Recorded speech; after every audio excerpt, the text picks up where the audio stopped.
This part costs $15. But in some cars, replacing it costs $250. No, that's not luxury. That's a tax for bad design.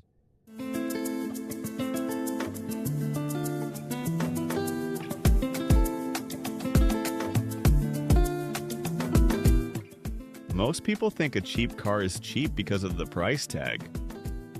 They're wrong. The real cost hides in tiny details, like a simple cabin air filter.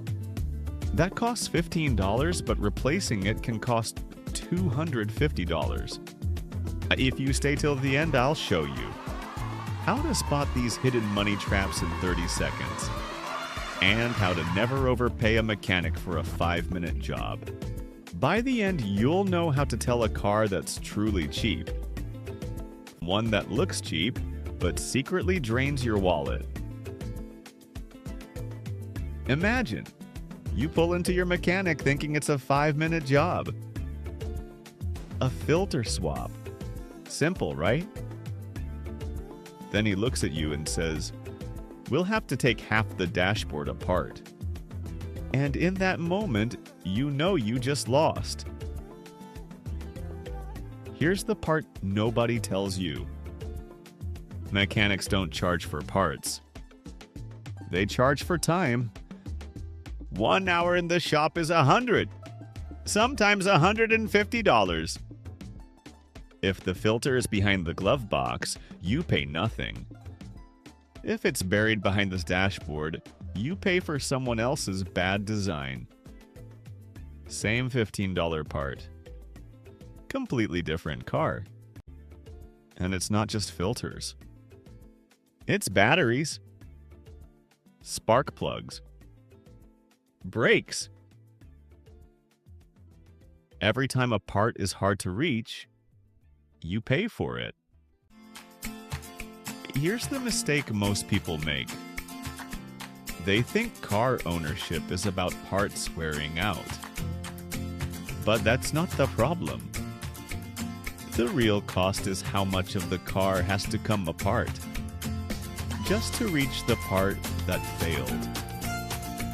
A $10 mistake becomes a $200 bill. Not because the part is expensive, but because the design is.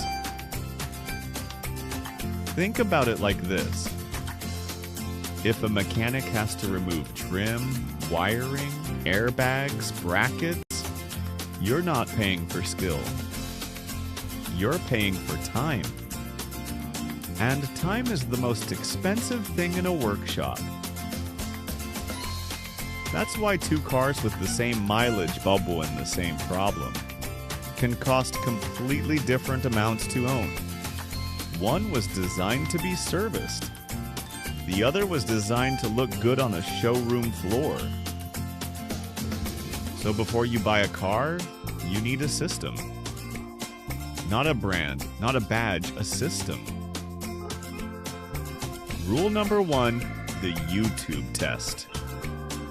Type the car model and the repair. If a normal guy with basic tools can do it in his driveway, that car respects your money. Rule number 2, special tools.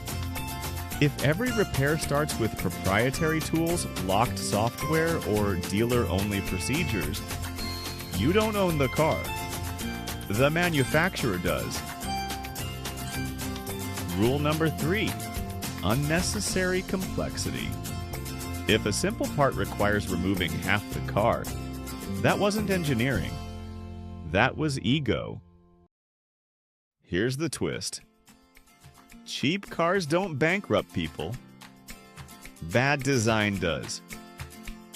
A car can be old. It can be boring. It can have zero status. And still be one of the smartest financial decisions you'll ever make. Because real ownership isn't about how the car feels on day 1. It's about how it treats you on year 5.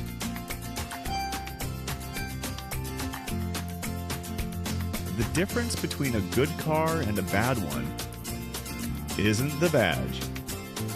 It's whether someone designed it knowing it would need repairs. Buy cars that respect your time and your wallet. Everything else is marketing. If this saved you money, pass it on. And if you made it this far, thanks for watching. Tell me in the comments, what part of car ownership do you want to understand better?